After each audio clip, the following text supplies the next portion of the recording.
Hi everyone, Sandman here. This video is brought to you by a donation from Bucky, and here's what he has to say. Hello Sandman, Bucky here. I've donated to you in the past and would like to fund another excellent video from you.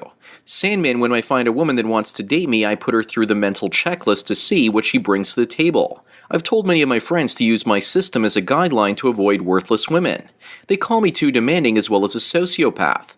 So I want to run my abridged version of my checklist to you and see how you feel about my methods. I'd be lying if I said I didn't use this list as an excuse to keep myself on the straight and narrow path of the MGTOW man, more or less using it to convince myself that most women aren't worthy of my time or efforts. I know this sounds vain, but I have my own house, car paid off, and I'm working hard on my career. So I feel that I'm in a good place to be a little bit vain. Anyways, here's an abridged version of that list. Number 1, does she bring something more into my life other than her vagina? I get more sex being single, and I want personality qualities that make her stand out and complement my own. Number 2, does she have her own life outside of my company? Her own space, car, hobbies, etc. And number 3, is she aware that I won't sacrifice my goals and dreams to please her? I won't give up something stupid that I enjoy or sacrifice financial gain to appease her. Number 4, does she understand that I don't want kids or marriage? If she claims to understand my wants and demands, what is the likelihood that she's full of shit and lying to get what she wants? Always very likely. In 3 years since I've been using this list, not one single woman has passed it to my satisfaction. And by avoiding these women, I have dodged many bad situations. Let me know how you tune it or if you feel it's just silly and unnecessary. Have a great day, and P.S. Get better soon with regards to using voice-to-text programs, which are pretty much a wonder for all ailments. Well, Bucky, thanks for your donation, and yes, my hands are actually getting better, but I'm constantly having to massage my palms, and not in a dirty way that you think. But now I'd like to get on with this topic, which is, does she actually bring something to the table besides her boobs, bum, and overly banged vagina?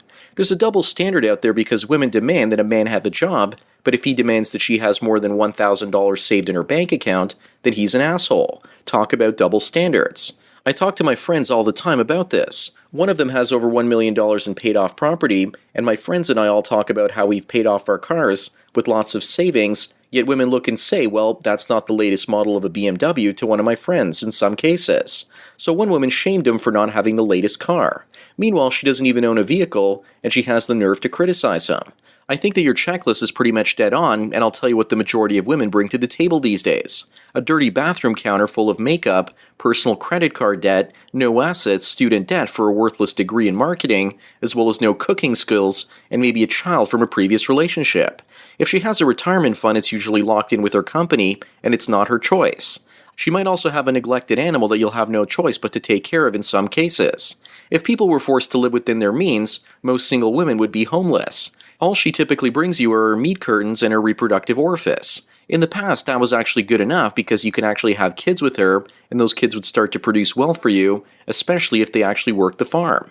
Now those kids have gone from asset to liability, especially if she takes them away from you while forcing you to continue to pay for them. So women aren't designed to produce and save, they're designed to nag and consume. It's not their fault, that's actually what they're evolved to do. She brings the stress, poverty, emotional baggage, a ball and chain, and all the negatives to the table. The so-called good men she wants, and can't find out there, don't want her at the table because she has nothing to offer, except financial and emotional pain. What she also brings is great expectations that you'll do everything you can for her to make her feel better and provide the life that she feels that she deserves. Once again, I think your list is pretty dead on, and I wouldn't change a thing. A friend of mine goes on dates and finds out that many women have no assets, and he has over $500,000, and he asks them point blank that if he's bringing in $500,000 to the table, what is she bringing? One woman told him that she would manage his money and build him a home. He says he already has one that's his, and he doesn't want to be pushed into his own garage or basement by a woman that moves in with him. Bucky, it sounds like you're getting more sex and a greater variety of it simply because you actually have stuff they want. You're dangling it in front of them like a carrot, and they think you're going to fall in love with them and just hand it over to them because you'll be caught in an emotional trance. That's what women these days expect men to do, just fall in love with them and hand them over everything. But instead of doing that, they often go home lonely and cry into their box of tampons and wipe the cum off their face with a douchebag. Where have all the good men gone indeed? They are right there, but the problem is that she's not a good woman, but just an entitled cum dumpster.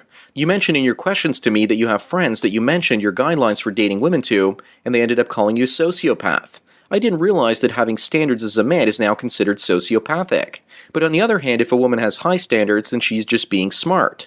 I'm sure you're hearing both men and women calling you too demanding and saying that you should just man up and take one for the team. Unfortunately, in this day and age, the woman owns the team, and you're just a free agent that can get booted out at any time. Women have a checklist too, yet it's allowed, yet if a man has a checklist, he's a misogynist that hates all women. Your friends are idiots and they want you to settle for some fat hog beast that's going to ruin your life because they probably fell for the same trick, and now they want to see you suffer in the same ways. They are jealous that you're getting more sex than them, they're jealous that you can do whatever you want, and that your money keeps growing, and now they're stuck at home supporting a ham beast that tells them exactly what to do. Every single woman I've been on a date with was either in credit card debt, or at the most had a few $1,000s in savings that were usually allocated as an emergency fund or for vacations. She didn't own her own home, and if she had a car, it was usually bought brand new, and there was often debt to be paid off, or it was possibly on a lease. In the area I live in, homes are very expensive, running around $1 million for an ordinary detached home. But what's funny is one of my friends went on a date, and the woman said that she wanted to be married in a few years and living in her own house, and she was simply a secretary. He asked her how she was going to accomplish that, and she said she was going to find a man that was going to provide that for her. He told her he could do that for her, but why bring hundreds of thousands of dollars to the table when she has nothing? Why wouldn't he just go out and seek out a woman that was financially responsible as well? But the problem is, as you know, Bucky, that most women aren't. Women have always been looking at men as their bailout plan, but now men are increasingly asking, what does she bring to the table? Women assume that their smile and naked body is all they need to bring, but suddenly they're getting a horrible wake-up call. They bring nothing or negative value, yet at the same time they want to command over you, the man, and tell you what's going to happen and how you're going to conduct your business and how she's going to spend your money. She wants to be the manager and she wants him to be the employee, but he's already the owner of the company called Manpower Incorporated. Why is he going to risk everything he's worked so hard to make in order to satisfy some greedy woman? In the past, men married women when they were often younger, and neither the man nor the woman had anything to bring to the table. Today, however, many women expect the man to have everything in place for her to just show up and have him hand the keys over to her. But guys that have it all, unless they're complete cucks, simply won't do this. They will use the house, car, and other assets like cockroach bait and trap a woman for sex part-time in their homes like a roach motel. The women think that if they check into the guy's house, it's like a roach motel and they can pretty much never leave. But increasingly guys just kick them out. The assets you have, Bucky, are just like peanut butter slattered all over your penis. Women just can't get enough of them. When you leave them, they often cry that it's not fair and you're just a sociopath, but that's just their attempt to shame you to handing over your resources and wealth to a woman. But your completely rational, insane list is preventing you from doing that. At least if she's bringing jelly to add to your peanut butter, then you might actually have a good thing going. But all she's bringing is a big empty goose egg. Women spend most of their money these days, and all they really have to bring to the table is a closet full of overpriced shoes, coats, purses, as well as other consumer goods. Far too often they just have a fully furnished apartment, but they're simply renting it. Again, all the sofas and other furniture are depreciating assets along with their bodies. Women bring depreciating assets to the table if they bring any at all. Men, on the other hand, bring appreciating assets, and a man's value peaks in his mid to late 30s or beyond with regards to earnings potential. If he has property even with a mortgage, usually that's an appreciating asset. The same goes for savings accounts, gold, silver, as well as anything like Bitcoin. His stock is rising and hers is sinking. She's hoping that a merger, more like a hostile takeover of his company by hers, will bail her out of bankruptcy and a life of poverty. The few women I've met with hundreds of thousands of dollars saved look like they were actually beaten with an ugly stick. They knew they couldn't count on a man to bail them out, so they basically put their efforts into saving for their own retirement funds. But most women, probably 80%, consider themselves pretty or attractive, so they think there's a good chance for them to be bailed out, even if it's only a slim one. In the future, when new sexual technologies come out liberating men, as well as new reproductive technologies, women won't have anything to bring to the table anymore. That's a feminist's worst nightmare come true. Women with nothing and men with everything, and at that point the only thing left to do is co-opt the state to rob from men to pay for the poor women. By then most men will have walked away from women, and then we'll basically walk away from supporting the state and just go about living for ourselves. Then women will lose it all and I will laugh and have zero sympathy. You're right, Bucky, that most women are not worth your time or your effort. You can usually figure this out based on the list that you've created on the first or second date.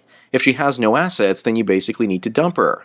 You need to look at her lifestyle and compare it to how much she actually makes. You can usually find a person's salary by going online and finding the position she works for or the company she works at, and there will be many people sharing the same or similar positions, sharing exactly how much they make. Subtract that from the apartment that she lives in, usually a rented one, as well as her car and her purse and her clothing, as well as the income tax that she pays, and most of the time you'll see that the woman is barely breaking even or just under the line when taking on debt. If you're still going to date her and think about a long-term relationship, then you need to collect this information quickly so you can move on to the next woman and simply not waste your time. But based on the checklist you've created, most women don't pass the financial test, let alone all the others. Also, don't share with women anything that you have. Tell them that you owe money on your vehicle and that you're renting your home, and see how suddenly that twinkle disappears in their eyes and they start looking at you like you're the scum of the earth. As for the so-called responsible women out there that save money and have something to bring to the table, I quite often see them with the poor thugs that often cheat on them. They won't dream of being with a man on their own level for some reason. They probably think that if they have more money than the guy, then they think to themselves that they can pretty much control his life and get him to do exactly what she wants. That's why if you actually project like you're a poor man, you'll attract responsible women with assets because opposites attract, it seems. Anyways, that's all I've got to say for today. Thanks again, Bucky, for your donation, as well as your excellent topic. And keep on keeping on with your lists. Don't forget to check out the MGTOW mystery link, and please give me a thumbs up for this video as well. As for everyone else out there, please follow me on Twitter or like me on Facebook to get tomorrow's video today. Thanks for taking your daily dose of red pills. And remember, a red pill a day keeps the freeloading ham beasts away. So enjoy the rest of your day, and cheers.